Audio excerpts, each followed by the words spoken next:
Ika dito! Sumama ka sa akin! Sumama ka sa akin! Sumama sa akin! Wow! Aray! Sakit! Binugbog mo ko, wine lang ang kapalit. Nasa kamay na natin silang lahat. Na sa akin si Claudia, si Victor at Dolores. Perfect execution. Wala ka nang lagnat. Ang araw mo rin akong pinakaba, ha? Dahil okay ka na, may pinapagawa na sa akin si Chang Babylin. Nagdi-deliver lang ako ng monay, pero laki ng kita. May nararamdaman akong mali. Sa simpleng monay lang, kikita ka ng malaki. Parang di naman makatotohanan yun. Libre lang ng monay, 100 agad. Duda na ako dito sa negosyo ni Babylin, ha? I told you I have full confidence in Millie. Kaya nga tinawagan ko si Atty. De Los Santos para bitawan yung kaso ni Zen. Which means? Kaya namawak ng kaso ni Zen.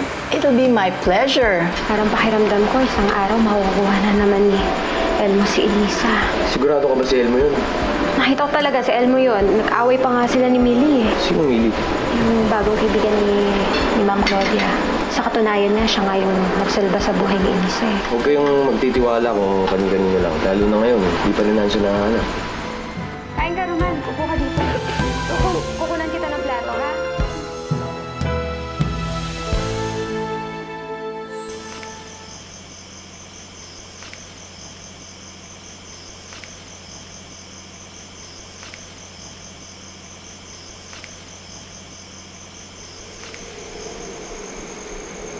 Bakit di mo ginagalaw yung pagkain mo, te? Naalala ko kasi si Elisa Ding tsaka Stephanie eh. Huwag mo na silang isipin, mas masarap yung mga ulam nun sa atin. Pero mas masarap kumain kapag kasama mo yung mga mahal mo sa buhay. Dito naman ako eh. Parang di mo naman ako mahal. Diba? Tayo magsasama hanggang sa dulo. Hindi tayo mag-iwanan, diba? Sige na, te. Kain ka na. Ito, ubusin mo yan, ha? Ikaw uubos yun eh. Wow, wow, wow, wow. Wow, wow, you. Wow, wow. Wow! Ay, nako. Alam mo bang mainit ka na sa mata nung pulis na kaibigan ni Dolores? Yung Roman? Wala yung galit lang sa akin yun kasi ilang beses ko na siya pinahiya eh. Kailangan mo na magpalamig. Kailangan na natin magpalit ng amoy. Anong kunik? Trending ka na sa mga pulis. At pupuntahan nila lahat ng mga lugar na associated sa'yo. So, ibig sabihin... Alam ko na kung bakit nila tayo naaamoy. Kasi lagi tayong tumatambay dito sa Musaleo. Ngayon naaamoy nila tayong patay. So malamang naglalakad tayo, tayo lang aamoy patay dito sa buong Pilipinas. Ang ibig sabihin, kailangan na natin lumipat ng lugar bago nila tayo matuntun dito. Kaya ngayon din, magpaalam ka na sa mga kaibigan mong gamo-gamo. Isa naman tayo titira. Sa isang lugar na saan marami kaming alaala ni Lulu.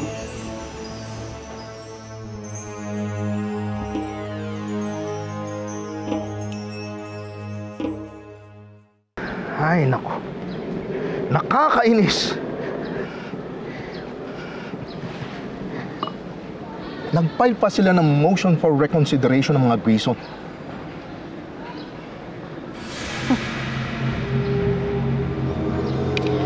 Kawawang Doña Claudia. Umaasa pa rin maibabalik ang kanyang glory days. At ito pa, kumuha pa sila ng bagong abogado. I think, medyo bata ito eh. Hindi kasi pamilyar yung pangalan niya sa aking legal circle. Who is it? Attorney Mildred Prado?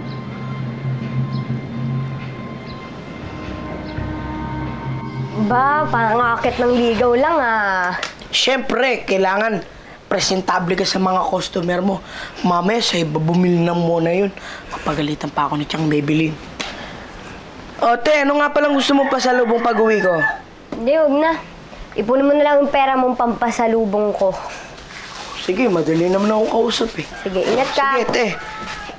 Ingat ka. Opo. Ingat.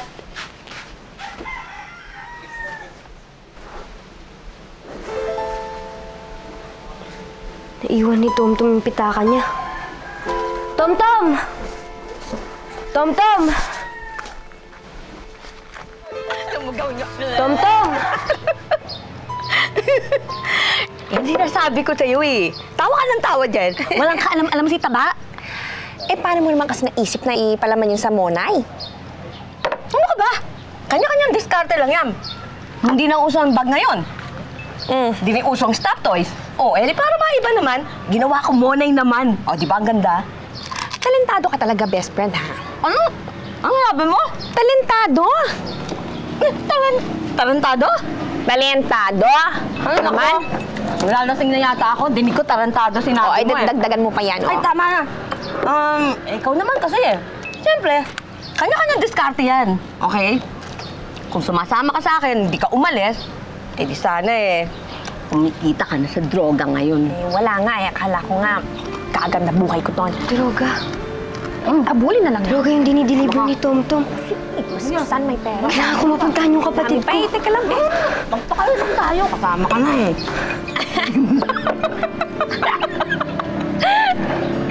Sarap may suka. Saan kaya yun?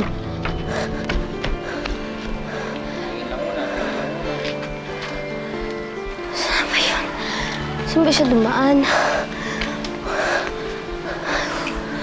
Wala eh.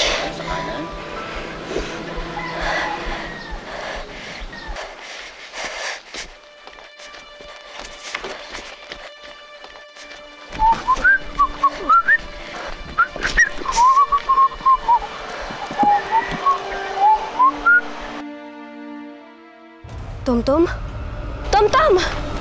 Bata, pabili nga. Ilan po? Tom-Tom!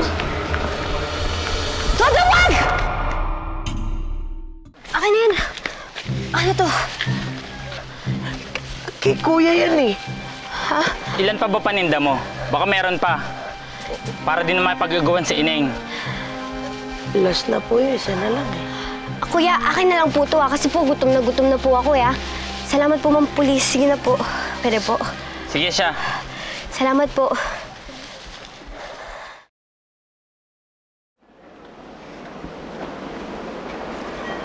So, ito na pala ang ancestral house yun nila, Lulu. I like it.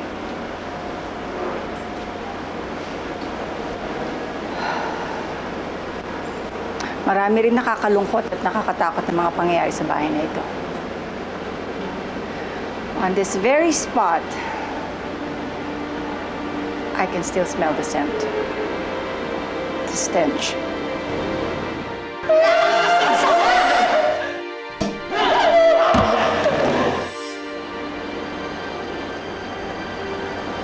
Lulu and I share a lot of memories in this house.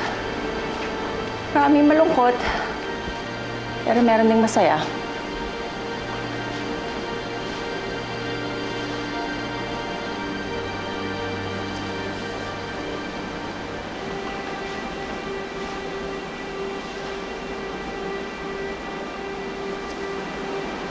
Lulu, babalik kita rito. Magkakasama na rin tayong dalawa magkapatid. Ipinapangako ko, wala nang luhang papatak sa mga mata natin. Tara na, umuwi na tayo. Sandali nga, te. Ano? Ano ba nangyayari sa'yo? Bakit nakikipag-agawan ka sa Monay? May kailangan kong malaman dito sa nilalako mong Monay. Hindi lang to simple. Alam ko, ate. Sabi ni Chang Babylin, yan daw ang pinakamasarap na Monay sa buong mundo. Kaya kahit mahal, binibili ng Hindi mga tao. totoo yun. Hindi totoo yun. Kaya mahal tong Monay na to kasi... Kasi may palaman tong droga. Ano? Totoo ba yun, te? Oo, narinig ko kay Chang Flora tsaka kay Chang Babylin. May droga tong Monay na to. Kaya pala kahit mahal, binibili ng mga customer. Oo, tsaka sa mga suki ka lang pwedeng magbenta, di ba? Delikado pala tayo sa mga pulis. Dahil dyan sa Monay na yun. Oo.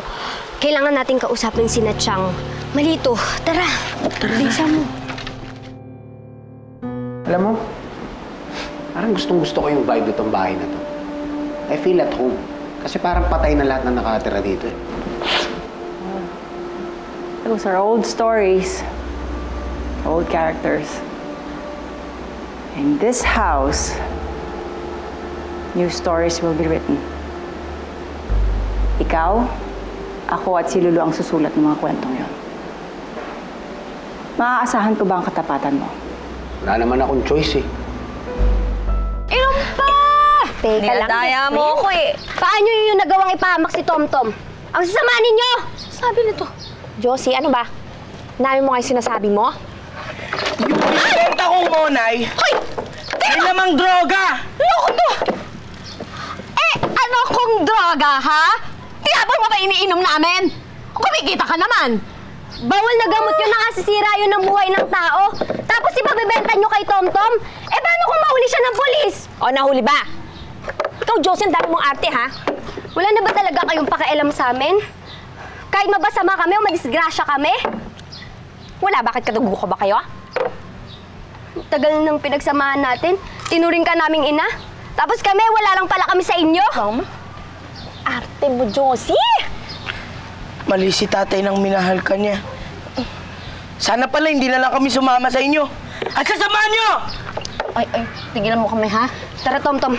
Isumbong natin sila sa pulis. Sabihin na natin na nagbebenta sila ng droga. Mga linti kayo, ha? Huwag yung pakialaman ng diskarte ko, yung negosyo ko. Pati ako dadamay niyo sa kadramahan niyo. Bumalik kayo dito, Reta! Hoy! Naku! Josie! Dito natin! Paggubat lang babagsak yung mga yan. Halika na! Naku! Hoy! May bisita ka? Imposible. Wala nakakaalam nandito ko. Baka nasundan na tayo ng mga pulis. Tago ka. Ako bahala.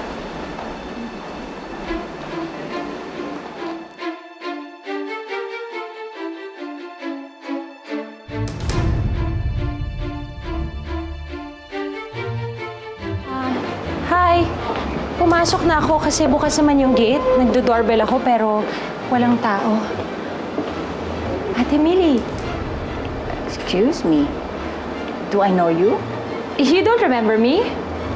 Classmate ako ni Lulu nung high school. We used to come here. I'm Maricel Okiko. Well, now I use my husband's surname. Guison. You mean... Yes. Small world, right? I'm sure we have a lot to talk about.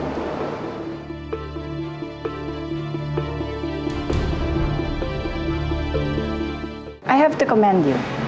Ang lakas ng loob mong pumunta rito.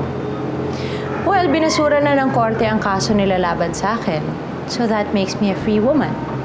That means I can go anywhere I want to go. Huwag kang pakasiguro. Dahil mas magaling na ang abogado ng mga Guison. You know what? Mas mapapadali ang buhay ko kung tatawagin ko na ngayon si Victor. Sabihin ko sa kanya, nandito yung hinahanap nila. Oh, I'm sure you don't want to do that. And you're not gonna do that. What makes you so sure? For the same reason na ayaw mong malaman nila na ikaw ang ate ni Lulu. You know, the moment I found out na ikaw na ang bagong abogado ng mga Guison, I knew something was sketchy. Kasi bakit nga naman gugustuhin ng ate ni Lulu na depensahan ang pamilyang yun? Unless you want something or someone from them.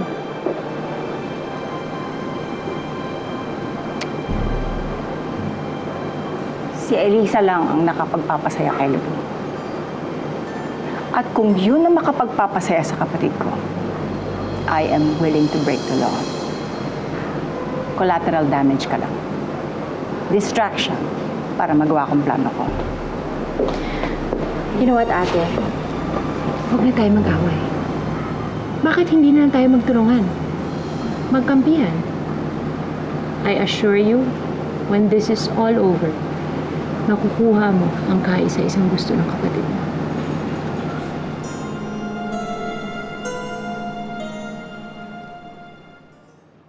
Nako! Sinasabi ko na sa'yo! Pag yung mga alaga mo, nahuli ng mga pulis yan at nagsumbong, malilinti ka ng mga diskarte ko! Oh! Tumitigilan mo yung kakakamot-kamot mo dyan! Ang arte-arte mo! Halika na naman kasi! Huwag mo na ako sisihin! Pag sumabit ka, sasabit din naman ako. Kasi kinonsinti ko si Tomtom na magtulak ng epektos mo, no? Hanapin na lang natin sila. Ay, ang gagawin ko! Ang daming langgam! Ay! Ay, Tomtom! Ay!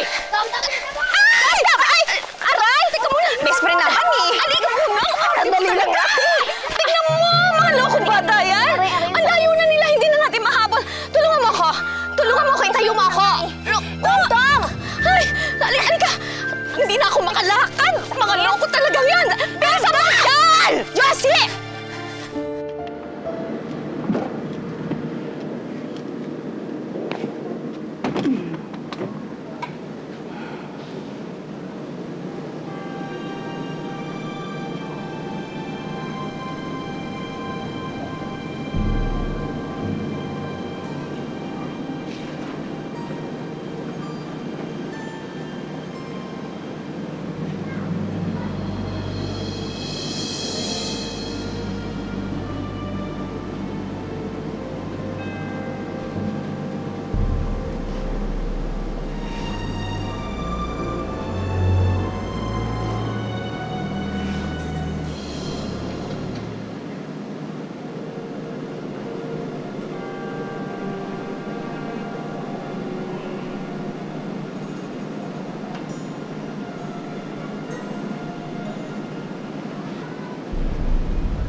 Yan mo!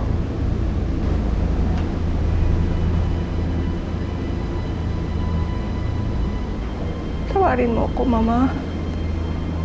Buong buhay ko, sinubukan kong gawin kung anong tama. Na umayon sa tamang daan.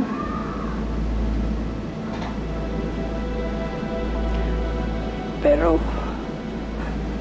dahil kay Papa,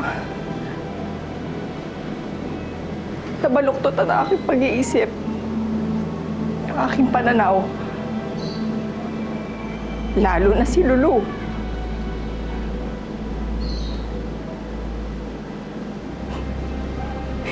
Hindi ko naman siya masisisi, Mama eh. Kasalanan ni Papa kung bakit na ganun si Lulu. At dahil sa gusto niya lang ako proteksyonan, sana naman pag-aabuso na haliw mo asawa.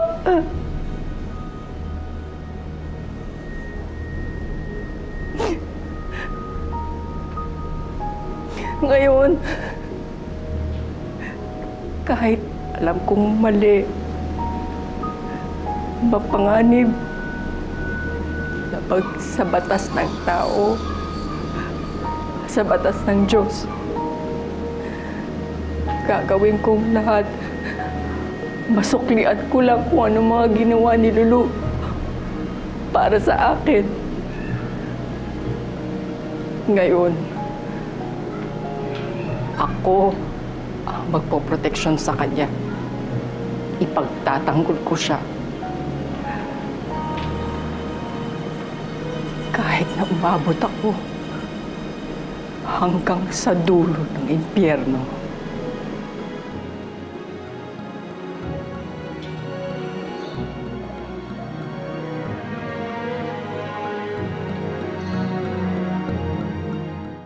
Ate, pagod na ako.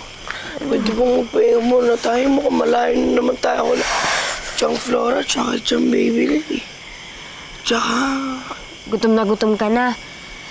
Ano ka ba naman, Tomtom? Di ka nagmamature. Eh, yung tiyan ko lang naman nagmamature eh. Ito mo, laki-laki, kaya palagi nagugutom. Huwag ko nga sa'yo. Tomtom, lakas mo talaga kay Lord. Nakikita mo yun? Saging? Sarap niyan, te.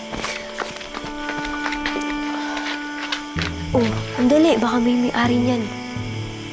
Oo, wala naman ata eh.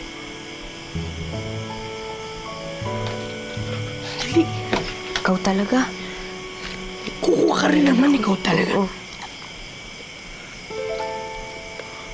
Rob.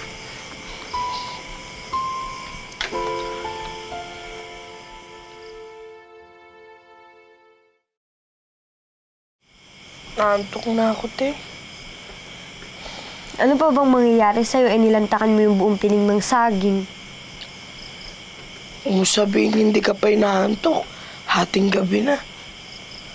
Sa totoo lang, napagod ako nung hinabol tayo niya ng Tiyang Flora.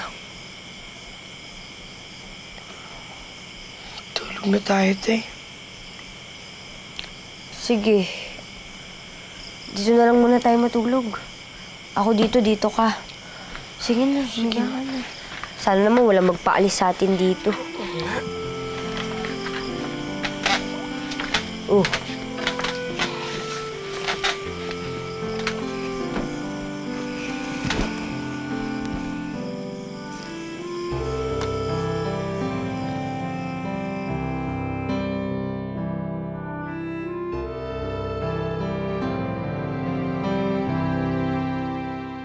Izel, whoever she is, such a cunning and devious woman. Isipin mo ba yung naloko kayong lahat and then she ran off with all your money? Ano yun? Hindi namin alam. Siguro may pagka magkukulam yung bruhang yon. Dinaan tayo sa orasyon. Ay, nga pala, Victor. Nakausap mo na ba si Attorney De Los Santos? You know, professional ethics. Baka isipin niya, sinusulot ko yung kaso niya.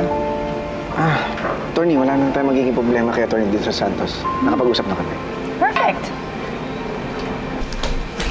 Good morning po! Good morning, anak. Ba? Saya-saya naman ang anak ko, ah. Good morning, Apo.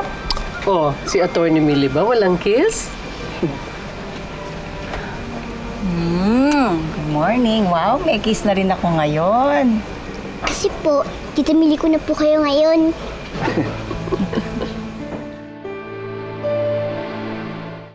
Sige po, magdadala lang po ako ng dollhouse ko. Okay.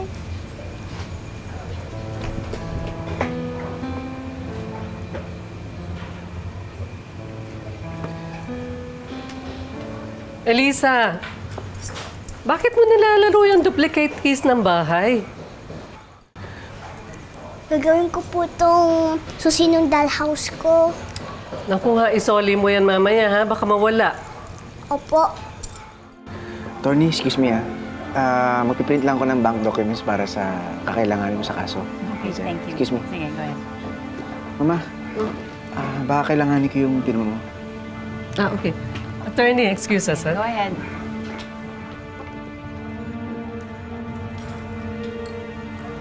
Elisa, isoli mo yan sa kinilalagyan, ha? Baka wala yung susi.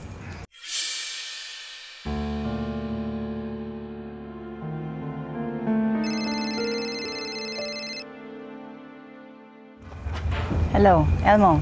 Oh, nasa kamay mo na ba susi? Wala pa. Ha? Wala ka pala eh. Alam mo, sabihin mo na lang. Sasabihin mo lang naman mag-aakit bahay na lang ako. Kaya naman yun eh. Ay, nako, Elmo, stop it. Kailangan ko lang ng konting panahon. Bye.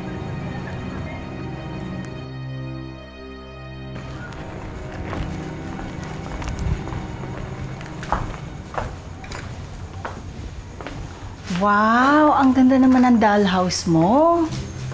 Alam mo, when I was your age, meron din akong favorite na dollhouse. Talaga po, mayroon po kayong dollhouse? Regalo sa akin yun ng mama ko. Eh di, wala na po yun kasi po, batang-bata po kayo nun, di ba? Alam mo, na-save ko pa siya. Nandun siya sa basement ng bahay namin. Wow, ibig sabihin po yung bahay nyo. Malaki naman po. Yun yung ancestral house na ipapadesign ko sa lola mo.